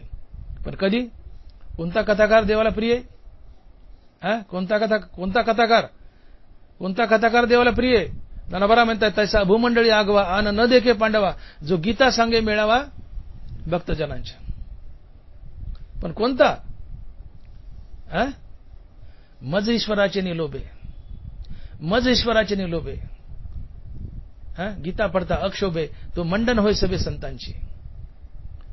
मज ईश्वराचे निलोभे. जो ईश्वर प्राप्तीच्या लोभानं गीता सांगतो किंवा कथा सांगतो, तो मला प्राणप्रिय आहे. त्याला मी माझ्या हृदयात बसायला जागा देतो. कथा करून 10,000, 20,000 घेतात किंवा 2 लाख, 2.5 लाख, 3 लाख, 4 लाख घेतात, त्यांना देव हृदयात बसायला जागा देत नाही. कथा करून जो पैसे घेतो, देव त्याला हृदयात बसायला जागा देत नाही. जो पैसे घेऊन कथा करतो, देव त्याला हृदयात बसायला जागा देत नाही, आणि तो देवाचा प्रिय नाही. मग कोणता कथाकार देवाचा प्रिय आहे? की मज ईश्वराचे निलोभे, गीता पडता अक्षोभे, तो मंडन होय सभे संतांची. जो ईश्वर प्राप्तीच्या उद्देशाने कथा सांगतो पैसे न घेता, तो कथाकार, तो भक्ता भगवंताला प्राणप्रिय. अशा भक्ताला भगवंत हृदयात बसायला जागा देतात आणि मुक्ती देतात. पैसे न घेता केवळ आणि केवळ भगवत प्राप्तीच्या उद्देशाने जो कथा करतो, तो भगवंताची या विश्वातील सर्वात सर्वात प्राणप्रिय वस्तू आहे. एवढं महात्म्य आहे वक्त्याचं, एवढं महात्म्य. देवाची सर्वात प्रिय वस्तू आहेत तुम्ही, कथाकार सर्वात प्रिय. पण कधी देवाच्या प्राप्तीच्या उद्देशाने कथा केली तर, आणि पैशाच्या प्राप्तीच्या किंवा प्रसिद्धीच्या प्राप्तीच्या उद्देशाने कथा केली तर तुम्ही देवाचे अप्रिय आहात. मला क्षमा करा, पण तुम्ही अप्रिय आहात. नरवारा लिहितायत, तैसा सज्जनाच्या मेळापी, गीता पद्यरत्न उमपी, वर्षे जो माझ्या रूपी हितू ठेवणी, वर्षे जो माझ्या रूपी हितू ठेवणी.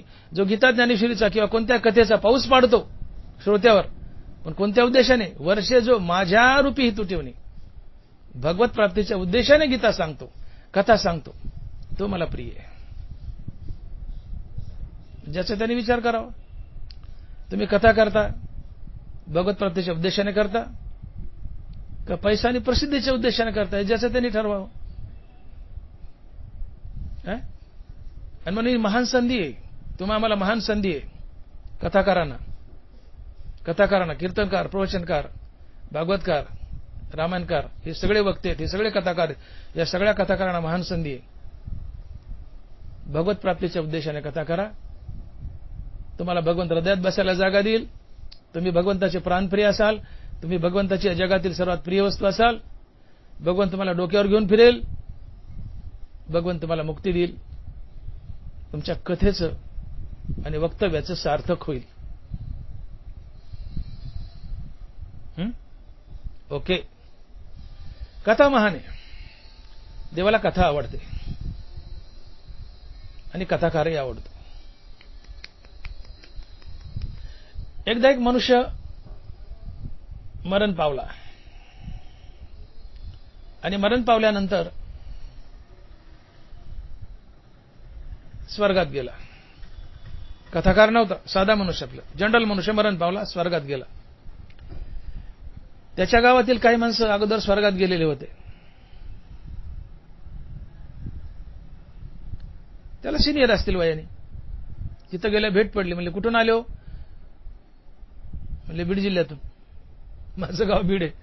म्हणले बीड जिल्ह्यातून?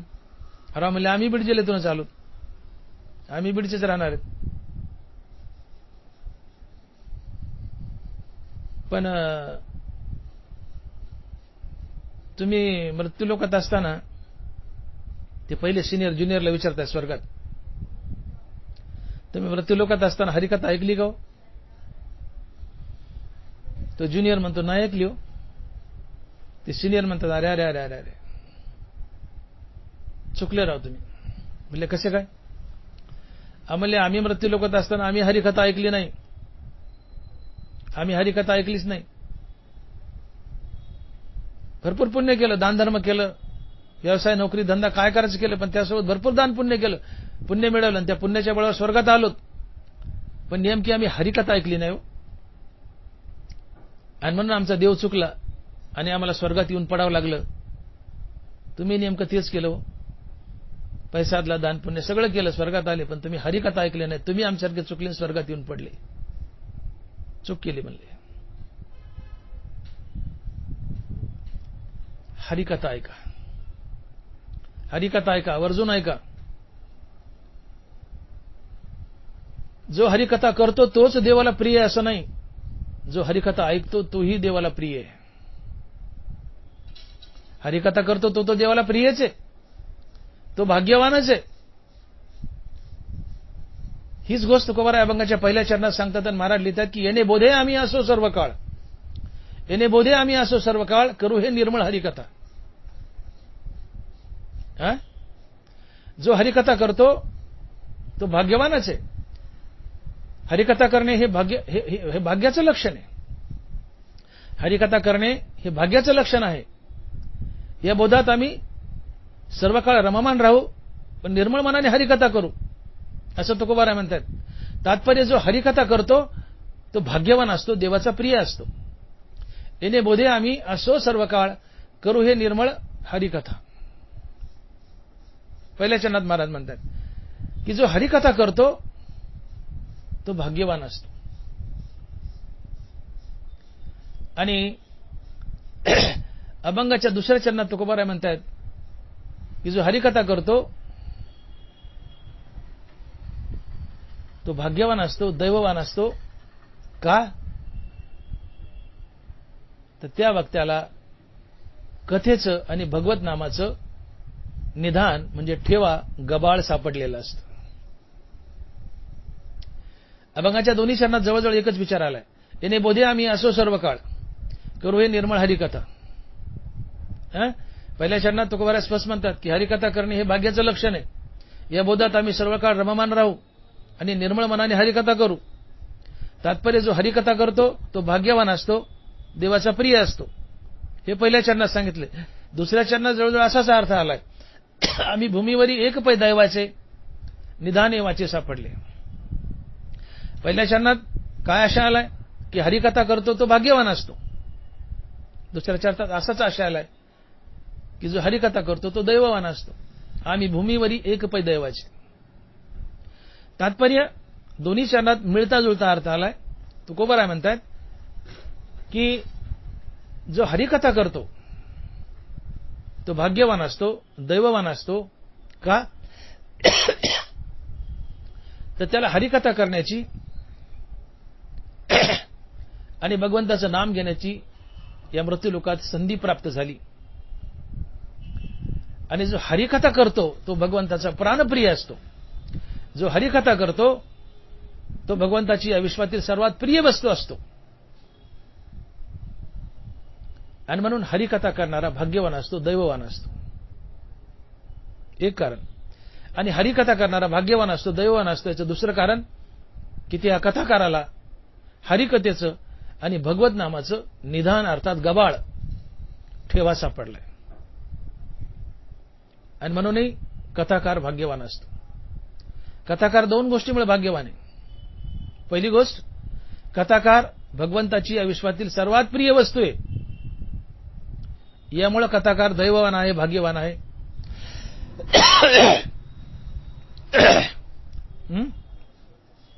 कथाकार भगवंताची या विश्वातील सर्वात प्रिय वस्तू आहे, म्हणून कथाकार भगवंताचा, म्हणून कथाकार दैववान आहे. सॉरी, कथाकार दैववान भाग्यवान आहे का? याचं पहिलं कारण, कथाकार भगवंताची या विश्वातील सर्वात प्रिय वस्तू आहे, म्हणून कथाकार दैववान भाग्यवान आहे. आणि कथाकार कथा करतो, भगवंताचं नामचिंतन करतो. ही कथा आणि भगवंताचं नामचिंतन हे एक निदान आहे, एक ठेवा आहे. हे फार मोठं गबाळ आहे.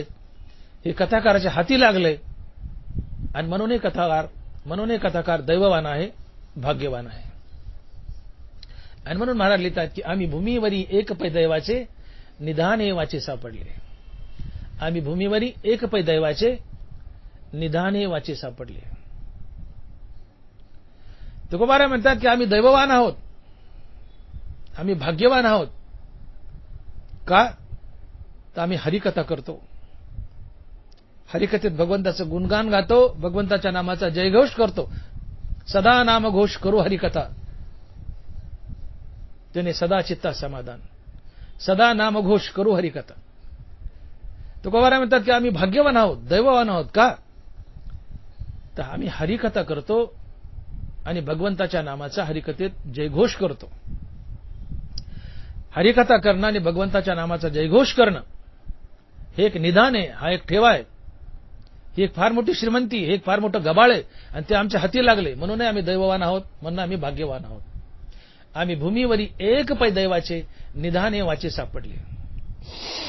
अर्थात जो कथा सांगतो आणि भगवंताचं मुखानं नाम घेतो तो दैववान असतो, भाग्यवान असतो. परंतु भगवंत दर्यादिल आहे, भगवंत फार मोठ्या मनाचा आहे. भगवंत जे कथा सांगतायत त्यांनाच डोक्यावर घेऊन फिरत नाहीयेत. जितकं महत्व कथाकाराला दिलंय तितकंच महत्व भगवंताने श्रोत्यालाही दिलंय, तितकंच महत्व श्रोत्यालाही दिलंय. कथाकार प्राणप्रिय, देवाला खटकलं. देव म्हणतोय श्रोताही मला प्राणप्रिय आहे. वक्ताच मला प्राणप्रिय असं नाही, श्रोताही मला प्राणप्रिय आहे. ज्ञानोबा साक्ष देत आहेत, माऊली लिहित आहेत, तेनेशी आम्हा मैत्र येत कायसे विचित्र, परी तयाचे चरित्र ऐकती जे, तेही प्राणा परोते आवडती हे निरुते, जे भक्त चरित्राते प्रशंसती. जे भक्त चरित्राते प्रशंसती. भगवंत म्हणतायत की भक्त अर्थात संत माझे मित्र असतात. यात काय नवले, ते तर असतीलच म्हटले. जो निसंगाचा सांगातो, म्हणून तो भगवंतू जो निसंगाचा सांगातो. भगवंत कुणाचा सांगतोय? सांगतो म्हणजे मित्र. भगवंत कुणाचा मित्र आहे? म्हणून तो भगवंतू जो निसंगाचा सांगतो. जे निसंग आहेत, जे विरक्त आहेत, ते फक्त संत असतात. अर्थात भगवंत संतांचा मित्र आहे. पण भगवंतालाच खटकलं. भगवंत इथं पुन्हा बोलतायत की तेने श्यामा मैत्र येतं कायचे विचित्र, परितयाचे चरित्र ऐकती जे, तेही प्राणा पुरवते आवडती हे निरुते, जे भक्त चरित्राते प्रशंसती. संत अर्थात भक्त माझे मित्र असतात, हे तर खरंच आहे. संत अर्थात भक्त माझे मित्र असतात, हे खरंच आहे. पण यात काय नवले? संत अर्थात भक्त माझे मित्र असतात, यात काय नवले? परंतु संतांचं चरित्र जे सांगतात आणि ऐकतात तेही माझे मित्र असतात, हे खरं नवले. हे खरं नवले. तेने श्यामा मैत्र येत कायसे विचित्र, परितयाचे चरित्र ऐकती जे, तेही प्राणा पुरवते आवडती हे निरुते, जे भक्त चरित्राते प्रशंसती. अरे बाबांनो, संत तर माझे मित्र आहेतच, भक्त तर माझे मित्र आहेत. भक्त म्हणजे संत. संत अर्थात भक्त तर माझे मित्र आहेतच, यात काय नवले? पण जे संतांचं चरित्र सांगतात आणि ऐकतात तेही माझे मित्र असतात. अर्थात वक्ता आणि श्रोता हे दोघंही भगवंताचे मित्र आहेत. अर्थात तुम्ही आम्ही कथाकार आणि तुम्ही बसलेले श्रोते, आम्ही कथाकार आणि तुम्ही समोर बसलेले श्रोते, आम्ही सर्वजण भगवंताचे मित्र आहोत आणि भगवंताचे प्राणप्रिय आहोत. श्रोता जितका भगवंताला प्राणप्रिय वक्ता जितका भगवंताला प्राणप्रिय आहे, वक्ता जितका भगवंताला प्राणप्रिय आहे, तितकाच श्रोताही भगवंताला प्राणप्रिय आहे. विठ्ठल ही आमची आई आहे, विठू माऊली आहे. ज्ञानोबा आमची आई आहे, ज्ञानाबाई आहे. ज्ञानोबाईला माऊली म्हणतात. आई आहे आमची. ज्ञानाबाई आमची अनाथाची माय, एका जनार्दनी पाय वंदित असे. ज्ञानोबराय ही माऊली आहे. विठ्ठल परमात्मा माऊली आहे, विठू माऊली. एका बाईला 4 मुलं असतील, त्यातले 3 मुलं नोकरीला लागलेत, कमावतात. कुठल्या मार्गाने होईना कमावतात, मार्गी लागलेत. एकाला नोकरी नाही, उद्योग नाही, काहीच नाहीये. परेशान आहे, हाल अपेक्षा चालल्यात. आईचा जीव तुटतो त्या लेकरासाठी. ती तडफडते, नवऱ्याला म्हणते, अहो याचं बघा ना, याचं बघा ना, याचं बघा ना. ते 3 मार्गी लागले, याचं बघा ना. नवऱ्याचं डोकं खाते ती बायको. 3 मुलं मार्गी लागले, तसा 4थाही मार्गी लागावा ही तळमळ आईच्या काळजात असते. जे मार्गी लागले ठीक आहे, ते तर तिचेच आहेत, आनंद आहे. पण जे मार्गी लागलं नाही तेही मार्गी लागावं. आणि जे मार्गी लागलं नाही त्याची आई जास्त काळजी वाहते, जास्त काळजी वाहते. आणि म्हणून ज्ञानाबाई रूपी आईनं, विठ्ठल माऊली रूपी आईनं आमची जागोजाग काळजी घेतली आहे. जे शिकलेत, ज्यांना बुद्धिमत्ता आहे, ते माझी गीता ज्ञानेश्वरी व्यासपीठावर बसून सांगतील, वाचून आकलन करतील. पण ज्यांना सांगता येत नाही, वाचता येत नाही, त्यांचं काय? तर ज्ञानोबा म्हणतात त्यांनी नुसतं येऊन बसावं, नुसतं येऊन बसावं. तुम्ही नुसतं ऐका, नुसते ऐकल्यानं तुम्हाला मोक्ष. त्याला आई म्हणतात. नुसते ऐकल्यानं तुम्हाला मोक्ष. तसा मनाचा मारू न करता आणि इंद्रिया दुःख न देता येतं मोक्ष अशा ऐता श्रवणाची माझी. तसा मनाचा मारू न करता आणि इंद्रिया दुःख न देता येतं मोक्ष अशा ऐता श्रवणाची माझी. मोक्ष अशा ऐता म्हणजे फुकटात, मोक्ष अशा ऐता श्रवणाची माझी. आज ज्याला वाचता येते ते वाचा, ज्याला सांगता येते ज्ञानेश्वर ते सांगा, मुक्त व्हा. पण ज्याला वाचता येत नाही, सांगता येत नाही, त्याचं काय? बा तू नुसतं येऊन बस म्हणले, नुसतं बस आणि ऐक, तुलाही मोक्षच. श्रवणे पाठे आर्थे गीता निधी मोक्ष आरोते, जसा समर्थदाता कवनाते नास्ती न मने. श्रवणे पाठे आर्थे गीता निधी मोक्ष आरोते, जसा समर्थदाता कवनाते नास्ती न मने. ज्ञानेश्वरी वाचा, ऐका, सांगा, फळ एकच मोक्ष. तिला वाचा, तिचं पारायण करा, फळ काय? मोक्ष. व्यासपीठावर बसून वक्ता बनून सांगा, फळ काय? मोक्ष. समोर श्रोता म्हणून बसा, ऐका, फळ काय? मोक्ष. श्रवणे पाठे आर्थे गीता नेदी मोक्ष आरोते, जसा समर्थदाता कवनाते नास्ती न मने. समर्थ फार मोठा दानशूर मनुष्य, पैशावाला आहे, तुम्ही मागाल तर देतो, त्याच्यापाशी भेदभाव नसतो. समर्थापाशी पंक्तीभेद नाहीये, ज्ञानेश्वरी गीतेपाशी पंक्तीभेद नाहीये. वक्ता अभ्यासू आहे, फार चांगली ज्ञानेश्वरी गीता सांगतो, फार मोठा कथाकार आहे, म्हणून त्याला डोक्यावर घ्यायचं आणि त्याला मुक्ती द्यायची, अशी पार्शलिटी देवापाशी नाहीये. वक्त्याला तेच फळ, वाचकाला तेच आणि श्रोत्याला तेच फळ, सगळ्याला एकच फळ. गीतेपाशी पंक्तीभेद नाहीये. याला दयासागर म्हणतात. भगवान दयासागर आहे, भगवान दयासागर आहे. आणि म्हणून भगवंतानं काळजी घेतली आहे की ज्याला येतं ते वाचतील, व्यासपीठावर बसून वक्ता बसून सांगतील, वक्ता विश्वातील माझी प्राणप्रिय वस्तू आहे, त्याला मी मुक्ती देईल. पण माझ्या भोळ्या बाबड्याचं काय? देवच म्हणतोय, ज्ञानाबाई माऊली, हे माझ्या भोळ्या बाबड्याचं काय? ज्यांना वाचता येत नाही, सांगता येत नाही, त्यांचं काय? देवातली आई जागी झाली, ज्ञानोबारातली आई जागी झाली. म्हणजे तुम्ही नुसतं येऊन बसा ना, ऐका, तुम्हालाही मोक्षच. वाचणारा सांगणारा मोक्ष, तुम्ही नुसतं येऊन बसा रे, तुम्हालाही मोक्षच. श्रवणे पाठे आर्थे गीता निधी मोक्ष आरोते, जसा समर्थदाता कवनाते नास्ती न मने. आणि म्हणून हरिकथा ही एक महान गोष्ट आहे. हरिकथेत या, बसा, ऐका.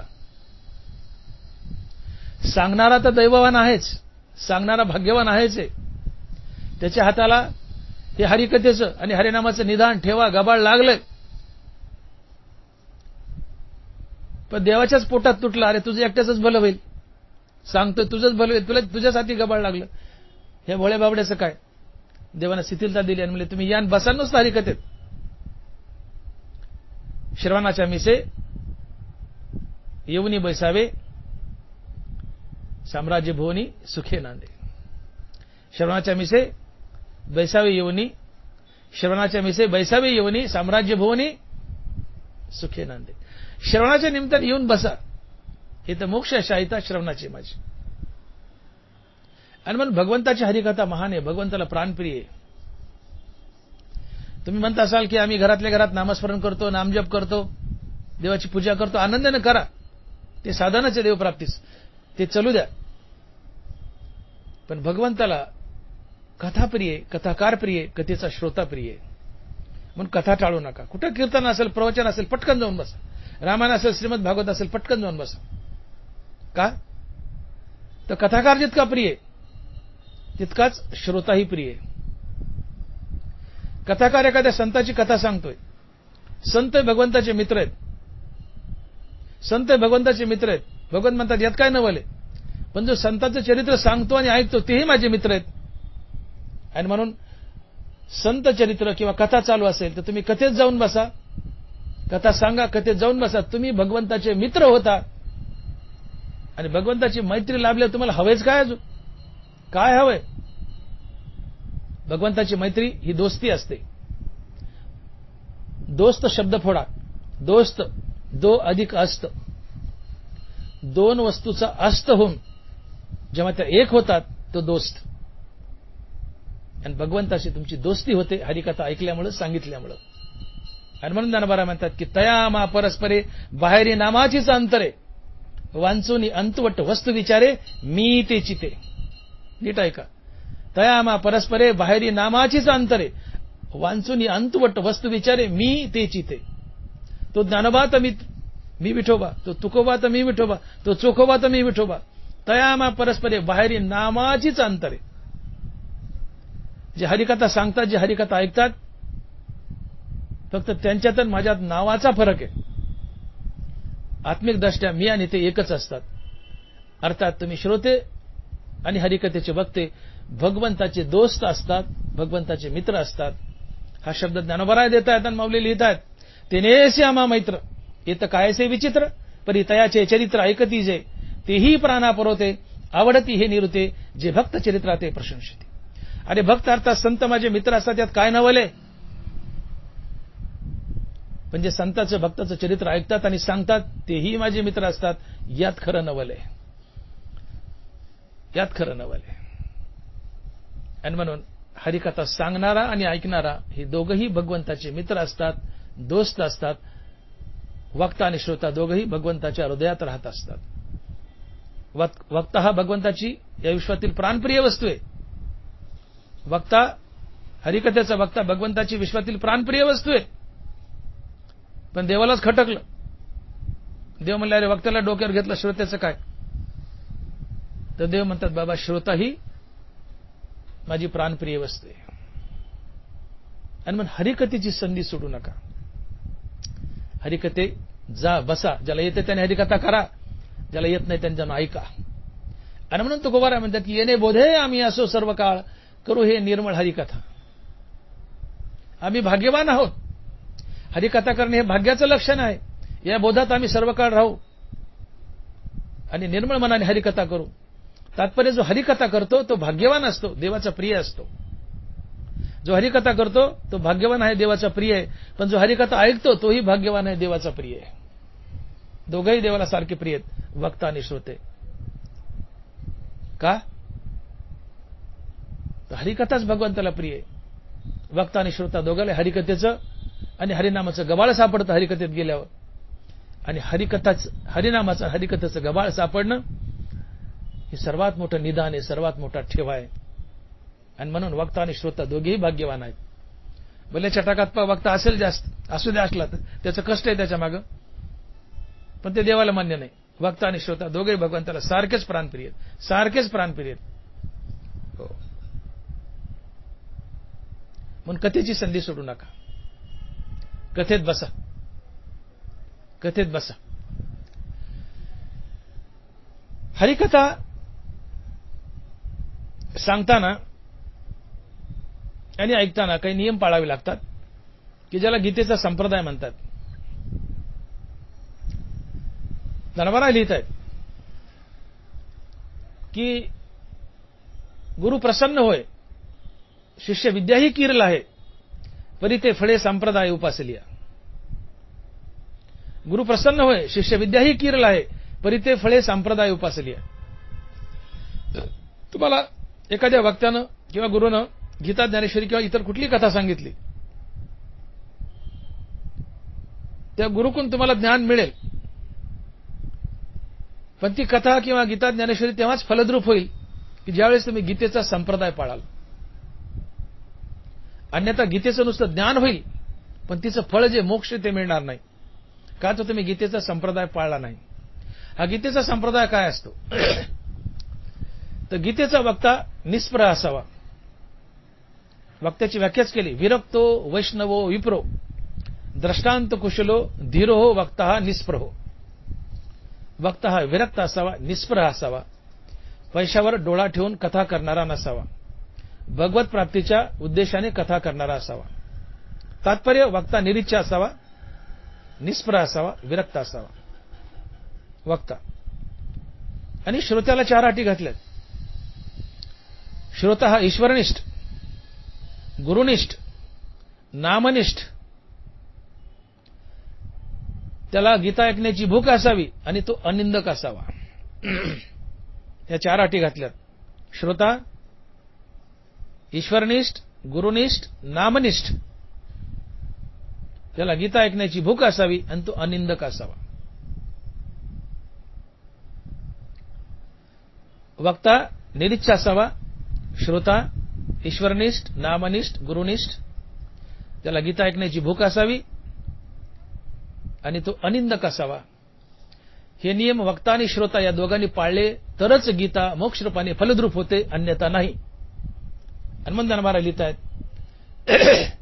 की तुम्हाला वक्ता ज्ञान देईल, गीता सांगेले, कथा सांगेले, तिचं ज्ञान होईल, तिचं ज्ञान होईल, पण तिचं जे फळ आहे मोक्ष ते मिळणार नाही. आणि मग गीतेचा संप्रदाय, कथेचा संप्रदाय पाळणं आवश्यक. गीता म्हणजेच कथा आहे. खरी कथा तर गीताच आहे. गीतेचा संप्रदाय पाळला तर आणि तरच गीता फलद्रूप होते, अन्यथा नाही. गुरु प्रसन्न होय, शिष्य विद्याही कीरल आहे.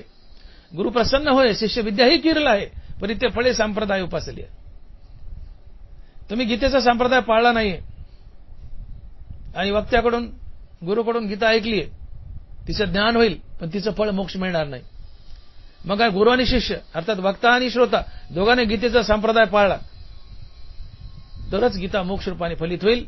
आणि हा संप्रदाय आहे, वक्ता निष्प्रह असावा, निरीच्छ असावा, पैशासाठी कथा करणारा नसावा, हा निरीच्छ असावा. वक्ता निरीच्छ असावा, श्रोता ईश्वरनिष्ठ, गुरुनिष्ठ, नामनिष्ठ, अनिंदक, आणि त्याला गीता ऐकण्याची भूक असावी. हा संप्रदाय पाळला गीतेचा तरच गीता मोक्षपणे फलित होते, अन्यथा नाही. आणि म्हणून मला क्षमा करा, मला माफ करा, जे लोक कथा कीर्तन करताना खूप पैशाच्या मागे लागलेत, मी तर म्हणतो त्यांची कथा कीर्तन ऐकूच नाहीत. वक्ता निष्प्रहच असा, विरक्तो वैष्णवो विप्रो द्रष्टांत कुशलो धीरो वक्ता हा निष्प्रहो. हा वक्ता आहे, निरीच्छ असावा, निष्प्रह असावा. ज्याला खूप पैसे मिळवायचे कीर्तन करून, मी म्हणतो त्याची कीर्तनच ऐकू नयेत. गीतेचा संप्रदाय पाळला जात नाही. ज्ञान होईल गीतेचं, पण गीतेचं फळ मोक्ष मिळणार नाही. वक्ता जर कीर्तन करून पैशाच्या मागे पळत असेल तर त्या माणसाची कीर्तन ऐका.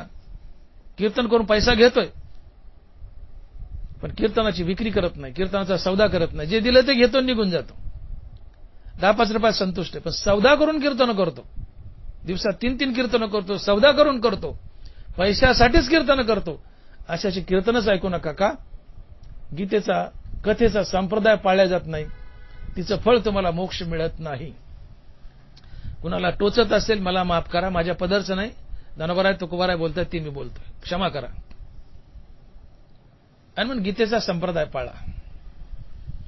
गीतेचा संप्रदाय पाळला तर गीता मोक्षपणे फलित होते, अन्यथा नाही.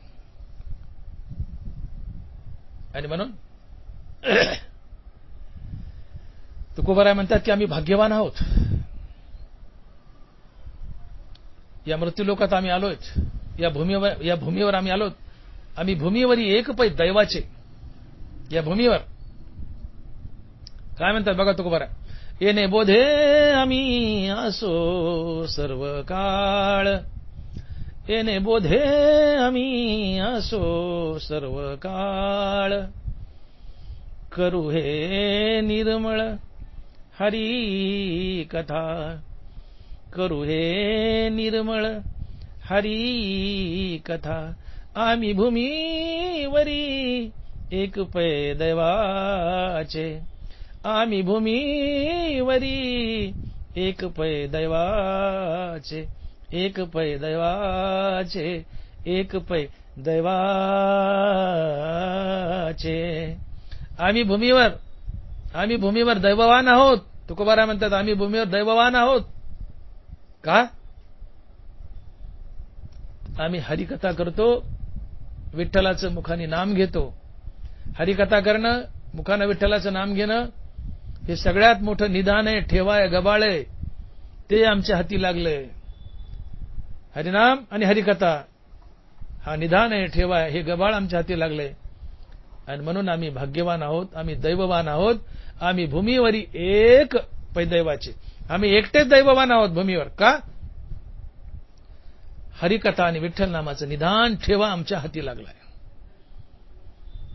आणि म्हणून हरिकथा जो करतो तो तर भाग्यवान आहे, पण हरिकथा ऐकतो तोही भाग्यवान आहे. आणि म्हणून कुठेही सभोवताली हरिकथा असेल, हरिकथा ऐकण्याची संधी सोडू नका. हरिकथेने आपली बॅटरी चार्ज होते, परमार्थ ताजा तवाना राहतो, मुखामध्ये नित्य नाम येत राहतं. आणि हरिकथा ऐकल्याने तुम्ही भगवंताचे प्राणप्रिय होता. भगवंताने शब्द दिलाय, नुसता वक्ता नाही, हरिकथेचा श्रोताही मला प्राणप्रिय आहे. पुन्हा एकदा सांगतो, तेने श्यामा मैत्र येत कायसे विचित्र, परी तयाचे चरित्र ऐकतीजे, तेही प्राणापरोते आवडती हे निरुते, जे भक्त चरित्रा ते प्रशंसते. अरे संतच माझे मित्र आहेत असं कोण म्हणतंय? संत माझे मित्र आहेत यात काय नवल आहे? पण संतांचं चरित्र सांगतात आणि ऐकतात तेही माझे मित्र आहेत, तेही मला प्राणप्रिय आहेत संता इतकेच. मग ज्ञानोबाराय तुकोबाराय जितके भगवंताला प्राणप्रिय आहेत, तितकं ज्ञानोबाराय तुकोबारायचं चरित्र सांगणारे वक्ते आणि श्रोते तुम्ही आम्ही सुद्धा भगवंताला प्राणप्रिय आहोत. आणि म्हणून हरिकथा करा, हरिकथा ऐका, भगवंताचे प्राणप्रिय व्हाल. आणि म्हणून महाराज म्हणतात, तुकोबाराय म्हणतात की आम्ही हरिकथा करतो, विठ्ठलाचं नाम घेतो, म्हणून या भूमीवर एकमात्र आम्ही दैववान आहोत, भाग्यवान आहोत. देव आम्हाला हृदयात बसायला जागा देतो. आम्ही भगवंताचे प्राणप्रिय आहोत. भगवंताच्या विश्वातील सर्वात आवडती वस्तू आहे हरिकथा करणारा वक्ता. हरिकथा करणारा वक्ता, ही संधी दवडू नका. पुढे महाराज म्हणतात की हरिकथा केल्यानं किंवा हरिनाम घेतल्यानं काय फायदा होतो. अभंगाच्या 3ऱ्या चरणात महाराज बोलतात की तरतील कुळे दोन्ही उभयता गाता ऐकता सुखरूप. तरतील कुळे दोन्ही उभयता गाता ऐकता सुखरूप. दोन्ही कुळाचा उद्धार होतो हरिनामानं आणि हरिकथेनं, आईकडच्या आणि वडिलाकडच्या. म्हणून हरिकथा ऐका. वडिलाच्या कुळाचा तर उद्धार होतोच, पण आईकडचे होतोय. प्रल्हाद कोण होता? दैत्य होता. एरवी दैत्यकुळ साचो कारे, परी इंद्रही सरीनला आहे उपरे. म्हणून भक्ती का येत सरे जाती अप्रमाण, भक्ती का येत सरे जाती अप्रमाण. या 2ऱ्या आणि 3ऱ्या चरणामध्ये, या 3ऱ्या आणि 4थ्या चरणात महाराज बोलतात की तरतील कुळे दोन्ही उभयता गाता ऐकता सुखरूप. न चळे हा मंत्र न म्हणे याती कुळ, न लगे काळवेळ विचारावी. हरिकथेने हरिनामानं आईकडचं कुळ, वडिलाकडचं कुळ, दोन्ही कुळाचा उद्धार होतो. दोन्ही कुळ पावन होतात. हरिकथा, हरिनाम, त्यातले तर हरिनाम हा एक मंत्र आहे. ते कुणीही घेऊ शकतं. त्याला याती कुळ हलकं भरं काही लागत नाही. त्याला काळवेळ लागत नाही हरिनाम घ्यायला. काळवेळ नाम उच्चारिता नाही, दोन्ही पक्षपाही उद्धरती. आणि म्हणून मी बोललो की तुमचं कुळ काय आहे, जात काय आहे, याच्याशी काही घेणं देणं नाही. हरिनाम सर्वासाठी खुलं आहे. हरिनाम ही खुली बाजारपेठ आहे, कुणी घ्यावं. हरिनाम हा सर्व मंत्राचा राजा आहे. रामकृष्ण म्हणा, उघड्या मंत्र जाणा रामकृष्ण म्हणा, हरिनाम सर्व मंत्राचा राजा आहे. सर्व मंत्राचा राजा, आदिवरनु तो बुजा. जगात सगळ्यात आधी शब्द आला ओम. ओम म्हणजेच रामकृष्ण हरी. ओम सर्व मंत्राचा राजा आहे. पर्यायाने रामकृष्ण हरी हे नाम सर्व मंत्राचा राजा आहे. आणि रामकृष्ण हरी हा मंत्राचा राजा आहे. आणि याच्यात चूक होण्याची कुठलीच शक्यता नसते. बाकीच्या मंत्रात गडबड होऊ शकते. तुकोबाराय बोलतायत, मंत्र चळे थोडा, धडची होय वेडा. मंत्र चुकला तर तो वेडा होतो किंवा उलटे सुलटे परिणाम होतात. तसं रामकृष्ण हरी नामाचा मंत्र सोपा आहे, चुकायची अजिबात शक्यता नाही. न चळे हा मंत्र, रामकृष्ण हरी मंत्र सर्वात मोठा आहे, तो चुकू शकत नाही. सोपा आहे म्हणायला, रामकृष्ण हरी रामकृष्ण हरी. म्हणून न चळे हा मंत्र, न म्हणे याती कुळ. हा मंत्र म्हणताना, अर्थात रामकृष्ण हरी म्हणताना, कथा करताना, ऐकताना तुमची जातपात काही पाहिल्या जात नाही. तुम्ही कुणी असा, कसे असा, या आणि ऐका. आणि म्हणून मी बोललो की एरवी दैत्यकुळ साचोकारे परी इंद्रही सरी न लाहे उपरे. म्हणून भक्ती काय येतं सरे जातीय प्रमाण. प्रल्हाद राक्षस होता, राक्षसा कुळात आलेला जन्माला. पण प्रल्हाद एवढा नारायणाचा भक्त दुसरा झाला नाही, होणार नाही. आणि हा प्रल्हाद तुकाराम महाराज होते. कृतयुगात प्रल्हाद तुकाराम महाराज होते. देवाचे अवतार तुका त्याचे बरोबर. देवाच्या प्रत्येक अवतारात तुकोबाराय संत म्हणून येत होते. नरसिंह अवतारात तुकोबाराय प्रल्हाद होते. राम अवतारात अंगद होते. कृष्ण अवतारात उद्धव होते. कलियुगात नामदेव महाराज आहेत पांडुरंगाच्या अवतारात. आणि स्वतंत्र तुकाराम महाराज म्हणून आले. मग जातपात पाहू नका. प्रल्हाद दैत्यकुळात जन्माला आला, पण चांगल्या चांगल्याला लाजवलं. आणि म्हणून जाती व्यक्ती पडे बिंदुले. तुमची जात काय, पात काय हे पाहिल्याच जात नाही. मी मोठ्या जातीचा आहे, मी फार मोठ्या कुळाचा आहे. ज्ञानोबा म्हणतात, कनेविने सोपटे कनसे लागली बहुदाटे, काय करावे गोमटे ओसनगर. तसे माझी भक्तीबिन जळवते जी आले, पण काय पृथ्वी पाषाण नसती काही. तुले मोठ्या कुळाचा आहे, गोरा आहे, सुंदर आहे, धनवान आहे, सगळे कुळ मोठं आहे, पण देवाचं नावच घेत नसतील. काय जमिनीवर दगड कमीत का म्हणले, तुझ्या जळण्याला आग लागो, तुझ्या कुळाला आग लागो म्हणले, घेणं देणं नाही म्हणले. फार मोठे मोठे कंस आले पण दाणेच भरले नाही, काय कामाचे. फार मोठं कुळ आहे, देवाचं भक्त नाही, काय चाटायचं का. काय पृथ्वी पाषाण नसती काही.